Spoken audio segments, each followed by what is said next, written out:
Now, if there's one thing I'm pretty sure we can all agree on, it's that the 2000s were a bizarre and a somewhat fascinating period in time. It probably wouldn't even be that outrageous to say that it was a melting pot of bold fashion choices, strange toys designed for children, and arguably even stranger entertainment was produced to accompany it. And video games, believe it or not, were right in the middle of that confusing and transitional cultural storm, whether they wanted to be or not. One of the more defining trends of that era was the concept of the movie tie-in game. The idea was pretty simple. If a movie was going to dominate the box office, why not try to let it dominate the video games aisle as well? But if you actually played video games around this time, you could probably also recount how this practically never happened, despite the countless attempts from various companies and studios. Most of these games were nothing more than glorified marketing tools that were churned out in under almost impossible deadlines, just to try to catch on the film's opening weekend hype, as if the executives in the important offices thought that releasing the two products around the same day would guarantee them success somehow. Yet, every so often, one of them would manage to break free from that incredibly curated mold and manage to do somewhat decent on their own. Games like Spider-Man 2 for the PS2, or a better example would be The Incredible Hulk Ultimate Destruction in 2005. These are games that still hold up as great experiences despite the age, and have seemingly gathered a cult-like following of players over the years. A fun fact, the latter even managed to catapult its developer, Radical Entertainment, into creating a whole new series later on that would go on to be even more successful, and one that you probably remember today, aka the Prototype franchise.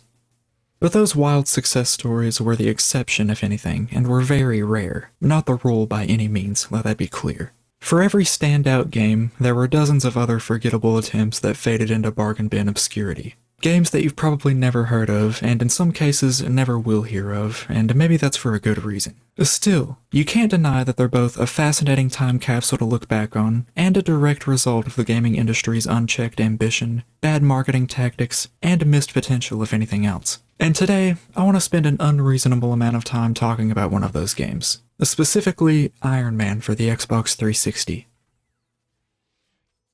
Iron Man, the 2008 video game, is a game that released alongside the first film in the Marvel Cinematic Universe under the same name. It's also not what I would call a memorable game by any means. However, it's not the worst video game that I ever played either. It just lacks a ton of much-needed polish, and if I had to describe the entire experience I had with the game using one word, I would probably use lukewarm. But there were also some fun moments here and there, I can't lie.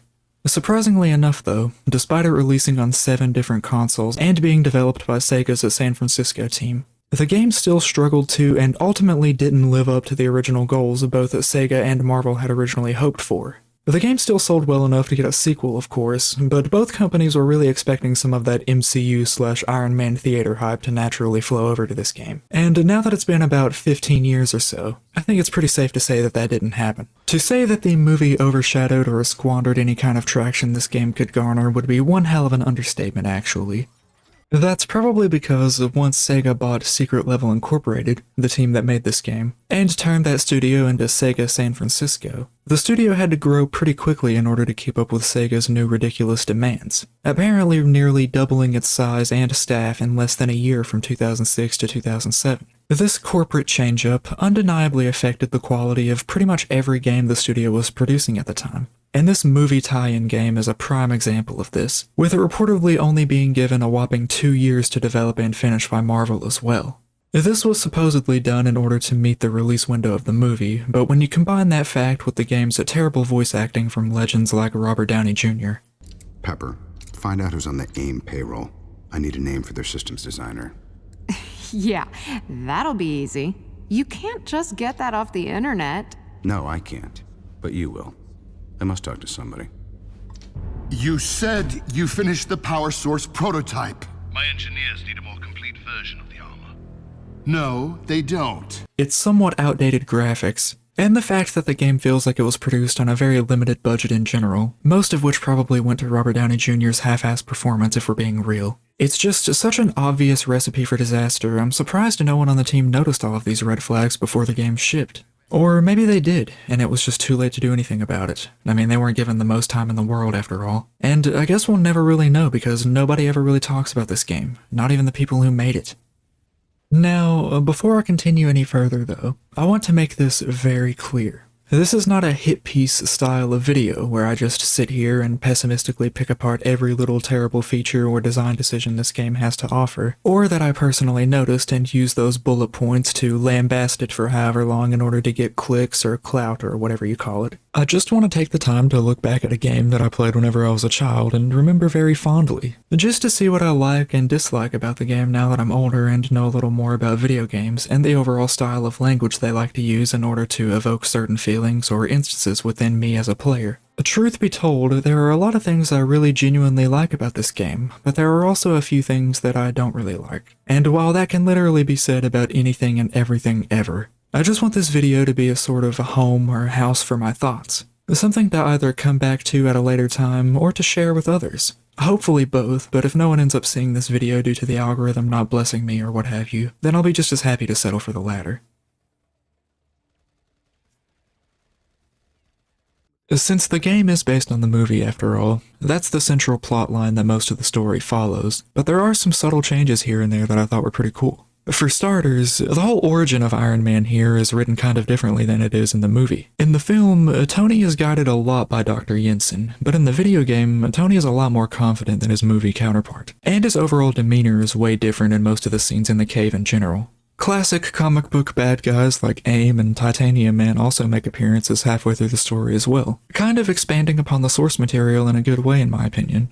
Plus, I just really liked how the first few opening missions act as a sort of tutorial, with various abilities of the Iron Man suit only becoming available once they are taught to you. I know this is kind of a given, but for what it's worth, by doing this, the game actually manages to capture what is probably the one thing that's most important to an Iron Man story, to me anyway, which is Tony's struggle to control the suit and his eventual mastering of it. What's interesting here is that the players get to battle that beast alongside Tony as they learn how the game handles/plays. It definitely connects the two in ways I'm not sure the developers intended, but I'm so glad that it does. What I mean when I say that is, it doesn't happen through the writing, of course. The writing in this game is kind of abysmal if I'm being honest, but it does so in terms of gameplay, which I thought was kind of cool. For a short time, both the player and Tony Stark are placed in the same shoes in that sense, and although the controls aren't the best thing known to gaming or anything like that, once you finally do get the hang of them, they do feel rewarding, and it just makes everything look a hell of a lot more cinematic by nature, which is something I never really see this game get a lot of credit for. It does feel cool to just zip around in that rocket-propelled suit of Iron Man's.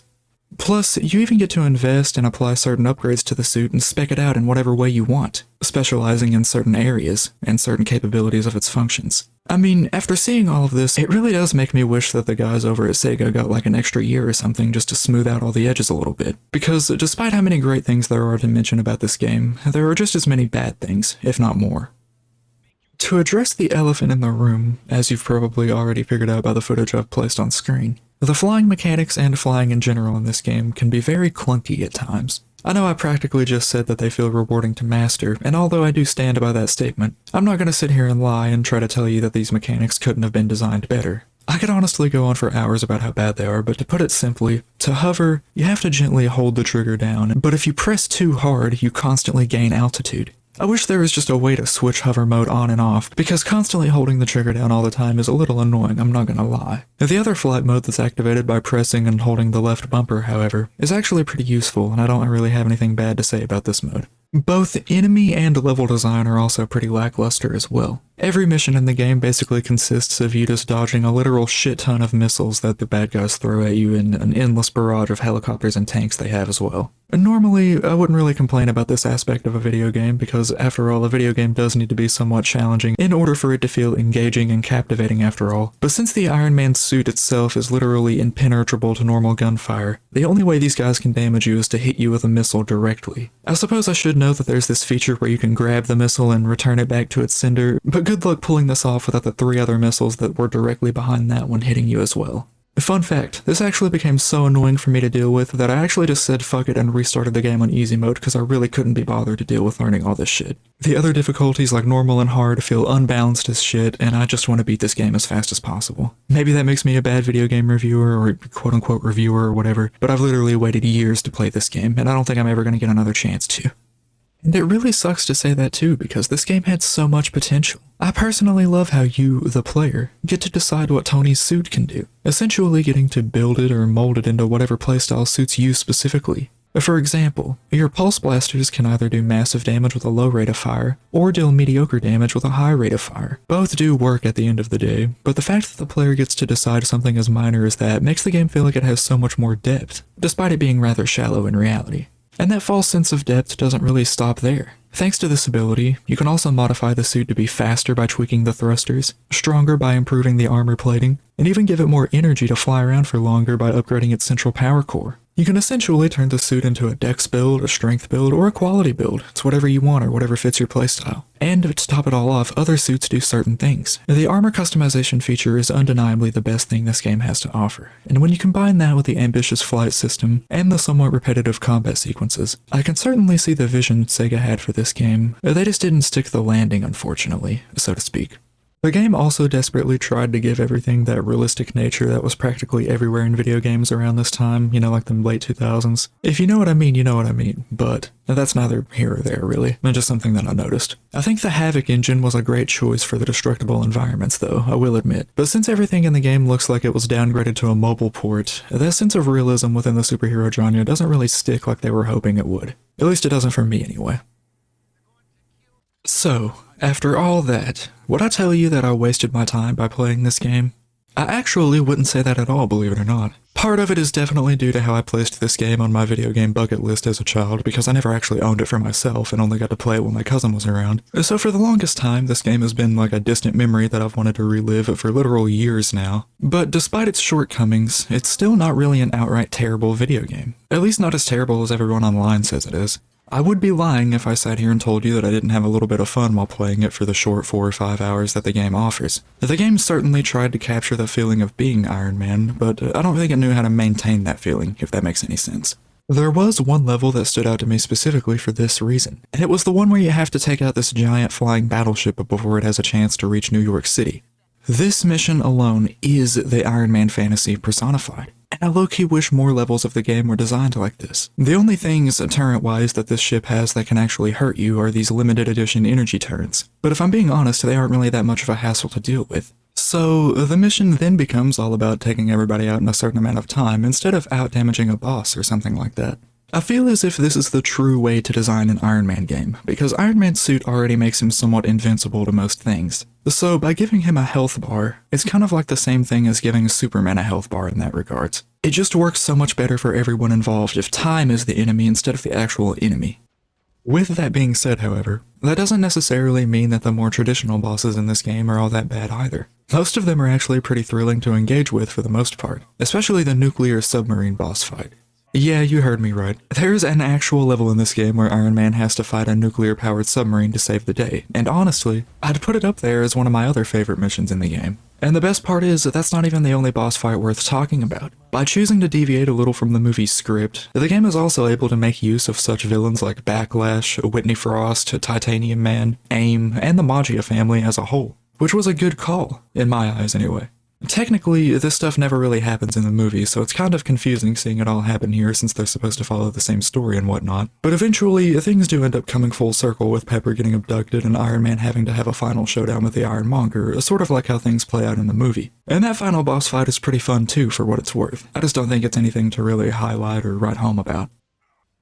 I suppose the biggest gripe I have with this game isn't necessarily how it controls, it's just how it looks. I can forgive and excuse a few bad cutscenes here or there, don't get me wrong, but most of the maps and levels in this game just look and feel so empty, man. Yes, pretty much everything inside them is actually destructible, and the use of the Havoc engine definitely makes them stand out as far as 7th gen explosions are concerned. But all that really isn't that impressive when there are only like 5 or 6 buildings on the entire map, tops. Plus, the entire tone and humor of the movie just isn't here in the game. Yes, part of that is due to the terrible performance from Robert Downey Jr. and other members of the cast, but it's not really all on them, and I don't think it's fair to put that blame on them. There's like one time where this game tries to make a joke, and it's one of the most painfully unfunny and forced jokes I've ever heard be hammered into a script ever. Maggia's in shambles, Tony. Without the profits from selling weapons, they'll be bankrupt soon. So how can they afford this little vacation? This isn't a vacation, Tony. They're moving. Home. But I don't think they're wanted there.